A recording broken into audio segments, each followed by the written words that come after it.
Howdy folks, hope you've all had a great weekend and welcome to another episode of Mingles with Jingles. And the first thing that I wanted to do this week was to elaborate slightly on something that we talked about last week. One of the questions that I answered last week was to do with what was one of the best ways to make sure that your email stood out when I'm going through my inbox. And to cut a very long story short, the answer was trying to pack as much detail and information as possible into the title. And I popped into my inbox and pulled an example out at random, and this was it. I felt that since I'd actually gone to the trouble of picking this battle as an example of an email that contained enough information in the title to get me interested, I thought it's only fair that I actually show it. So here it is, running in the background of this week's episode of Mingles with Jingles. One other quick thing that I wanted to get out of the way before we actually crack on properly with this episode of Mingles with Jingles, and that's to pass on a message. And the message is, hey Donald, Justin wishes you a happy retirement. Don't worry, Donald and Justin will understand. Anyway, with those both out of the way, I guess it's time to crack on. So what are we going to talk about this week? Well, there was one thing that really amused me this week, and I can't remember exactly where I found it. I mean, I copied and pasted it down into a text file so I wouldn't forget it for Mingles with Jingles. But I'm pretty sure it was definitely from the official World of Tanks portal. So this was something officially said by Wargaming. You know, I'm actually quoting Wargaming here. I'm not making this up. And it was all part of some kind of article talking about what the World of Tanks developers had planned for this year. The kind of things that they were proceeding with and the kind of things that never really made it past the testing stage. So here we go. It's about a new potential game mode called VIP Escort in World of Tanks. And I quote, "Only a few tanks from the team have the ability to capture enemy's base. The opposite team has to defend the base or destroy all of the invaders." Well, I'm not seeing a VIP Escort game mode in World of Tanks right now, so what's the status of this possible new game mode? And once again, I quote, "No longer in development after tests showed random players lacked the required ability to team play." Really? Let me see if I've got this straight. You actually had to sit down and organise tests to discover that random players in World of Tanks lack the ability to play as part of a team.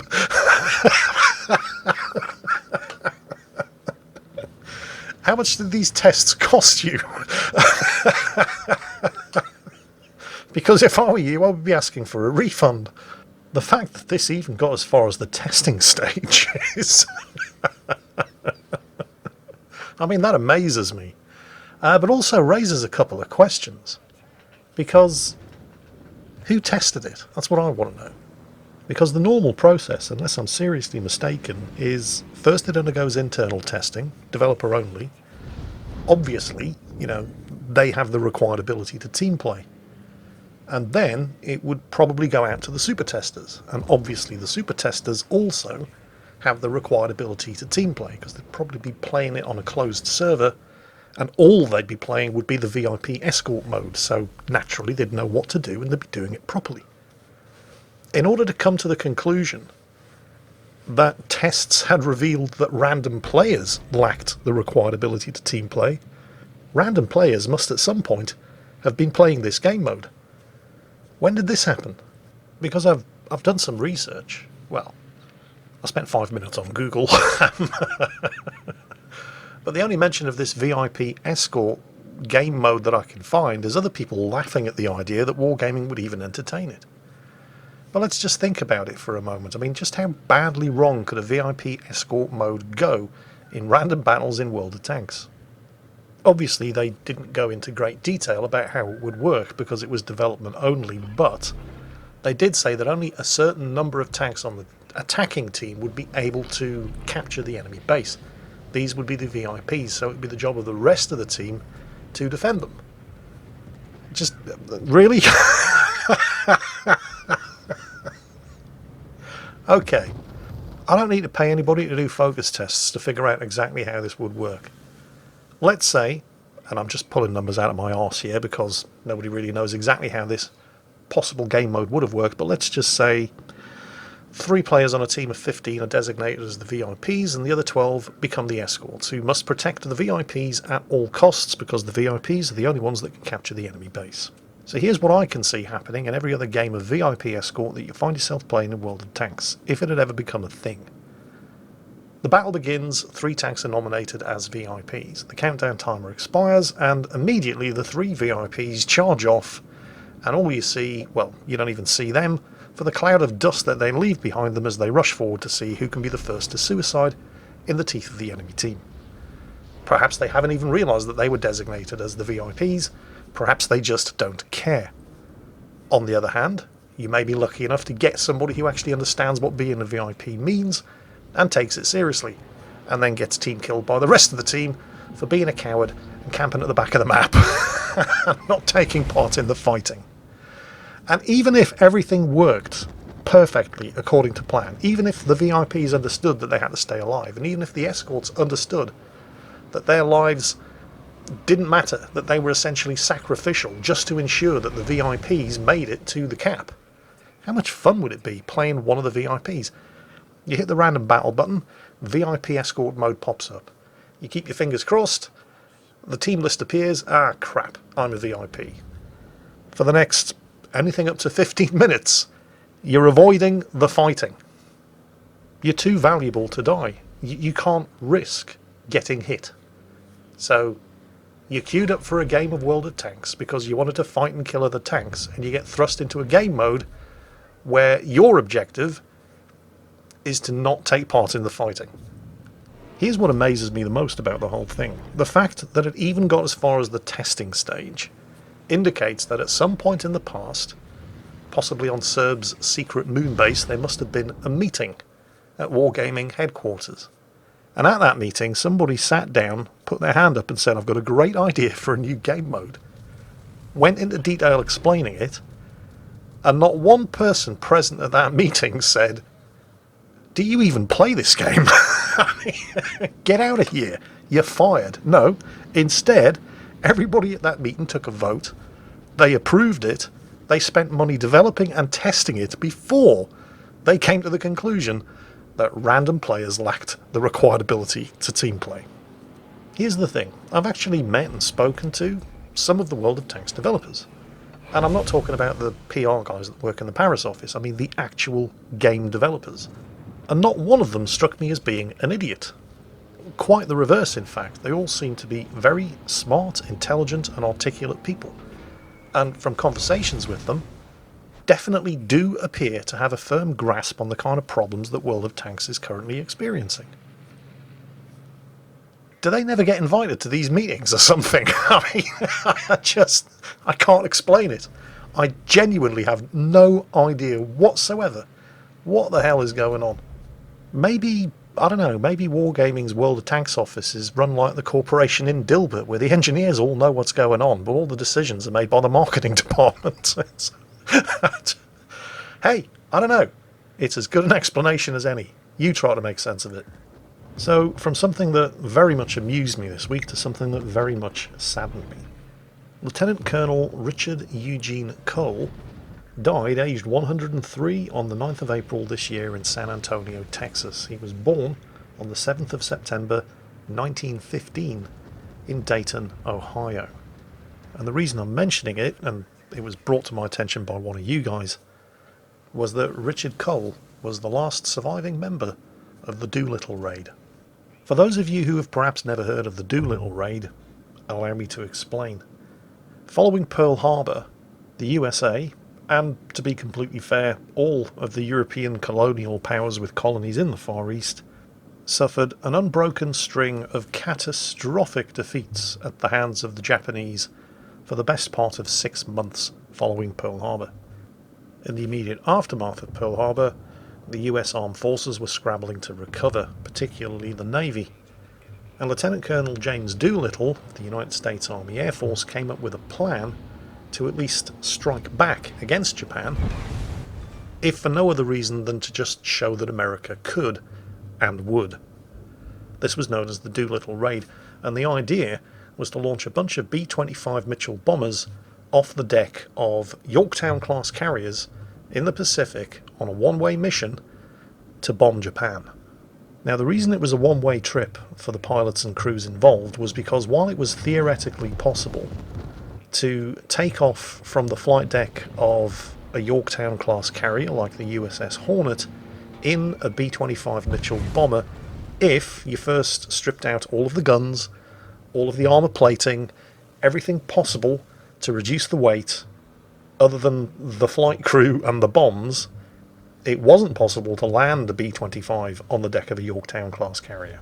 So, the plan was for 16 of these B-25s to take off, fly to Japan, drop their bombs, keep going, and with a bit of luck, make it to friendly airfields in China. Don't forget, large parts of China at the time were also occupied by Japan, so there was a lot of unfriendly territory that had to be flown over before any of these guys even stood a chance of making it down in one piece.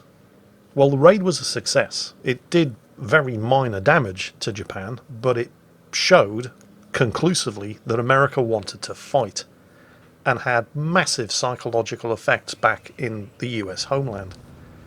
It had fairly major psychological effects in Japan as well, as it called into doubt the military leadership's ability to defend the home islands.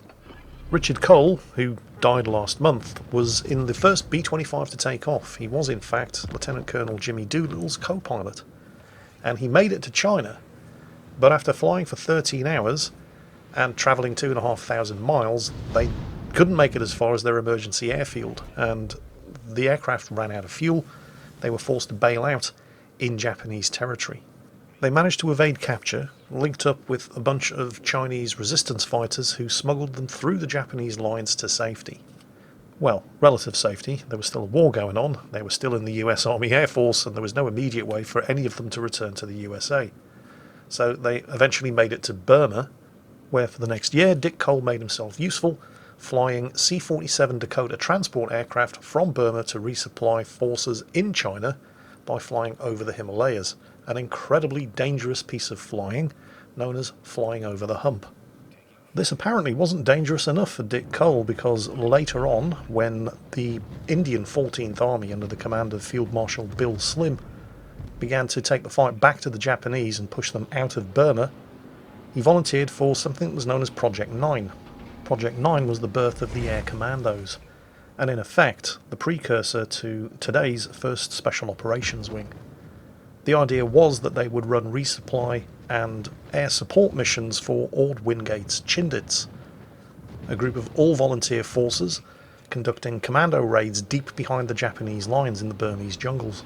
He therefore took part in the invasion of Burma, which, ironically enough, was going to be his second one-way trip, because they invaded Burma in gliders, landing them deep in the jungle behind Japanese lines, carving airfields out of the jungle, and using these airfields to both resupply the Chindits and conduct harassing raids on the Japanese forces. After World War II, after serving on the staff of the Far Eastern Air Forces in Japan during the Korean War, Dick Cole finally retired from the US Air Force in 1966. However, on the 19th of September 2016, the Northrop Grumman B-21, which is still in development, was formally named the Raider in honour of the Doolittle Raiders, and as the last surviving member of the Doolittle Raiders, Dick Cole was present at the naming ceremony. Richard Eugene Cole died in San Antonio, Texas on the 9th of April this year at the age of 103. He was buried with full military honours in Arlington National Cemetery. Just as a little piece of trivia, the man responsible for the Doolittle raid, Lieutenant Colonel James Doolittle himself, was convinced that he was going to be court-martialed when he returned to the USA because he'd lost all of his aircraft. Instead, he found he'd been awarded the Medal of Honor and promoted to 2 ranks to Brigadier General. Anyway, I guess now it's question time. First question this week comes from Zero, and he said, Jingles, is there any chance you could retell the Hunter and the Bear story once more? It was lost thanks to the copyrighted music fiasco. Yeah, I had to pull a bunch of videos because I was being a very naughty boy with regards to the music that I was using in them. I do remember the story that he was talking about, and it was a really long time ago when I told it, so what the hell? Yeah, sure, I'll tell this story again. On the 1st of November 2013, an 80-year-old Russian shepherd who went by the name of Yusuf Alchagirov, I hope, My Russian pronunciation isn't fantastic. But remember, 80-year-old Russian Shepherd. That's older than the Luftwaffe, okay? So anyway, on the 1st of November 2013, 80-year-old Yusuf here is looking for his sheep in a raspberry field some distance away from his farm, when he looked up and barely 20 yards away spotted a 1,000-pound brown bear killing machine crouched behind a tree just waiting to jump out on him. Now, the thing you have to realise about Russia, it's got the largest population of brown bears in the world. And at the time, at the tail end of 2013, there'd been an awful lot of flooding in Yusuf's area, which meant that the bears were having a lot of their food sources destroyed, so they were looking for alternative things to eat. Now, it turned out that one of their favourite foods was geologists. Having eaten 3 of them that year. But in addition to not believing that geology is a real science, they also like breaking into people's houses and basically eating everything that wasn't nailed down. So you can probably imagine what was going through 80-year-old Yusuf's mind when he was out casually trying to find his sheep in a raspberry field, only to find himself staring death in the eyes of a 1,000-pound ferocious and hungry brown bear that had Yusuf on the menu. Well, you probably think you can imagine what was going through Yusuf's mind. But if you're thinking that Yusuf was thinking, oh shit, I'm going to die, you're wrong, because what Yusuf was actually thinking was, and I quote Badass of the Week here, I'm going to fuck this thing up and wear its balls as a hat. The bear charged. Yusuf stood his ground, ripped off his jacket, threw it over the bear's head, and then punched it in the face as hard as he could. This appears to have both upset and confused the bear, because it instantly retaliated by basically trying to bite his arm off. The bear locked its jaws onto Yusuf's arm, tearing through flesh and bone, and then proceeded to give him a damn good shake. Now, under these circumstances, I don't know what any of you guys would have done, but I'm pretty sure that what I would have done would have been to, in no particular order, piss my pants, shit my pants, and then die. Yusuf, however, had other plans for the day. Using his other free hand, he reached up, grabbed the bear by the lower jaw, and wrenched the jaws open, pulling his arm free, and held on for dear life. So, with his free hand basically holding onto the bear by its teeth, and using his other hand, the one that had just been savaged, he reached into his pocket for his pocket knife, prepared to give this bear a damn good face shanking. The bear, however, possibly a bit embarrassed that it was getting its arse kicked by an 80-year-old shepherd, had other ideas. It let go of his hand, wrapped its arms around him in a bear hug, stood up, and lifted him 3 feet off the ground. Yusuf is now being crushed by a brown bear with his face inches away from the bear's jaws. The bear's jaws, which, by the way, were large enough to fit a man's head inside and could easily decapitate him. Yusuf headbutted the bear. He headbutted this bear so hard that he stunned it into dropping him. Now, you or I at this point might have run away, but Yusuf was kind of pissed off at this point, so he stuck around to kick the bear in the balls. A lot. I am not joking. At some point during this savage dick kicking, the bear must have realised, hang on a minute, I'm a fucking bear. So it stood up, grabbed a hold of Yusuf, and threw him off a cliff.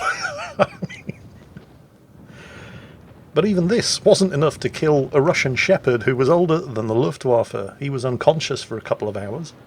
But when he woke up, he presumably patted himself down to make sure that he wasn't actually dead and everything was still attached, and upon finding that it was, he just walked home.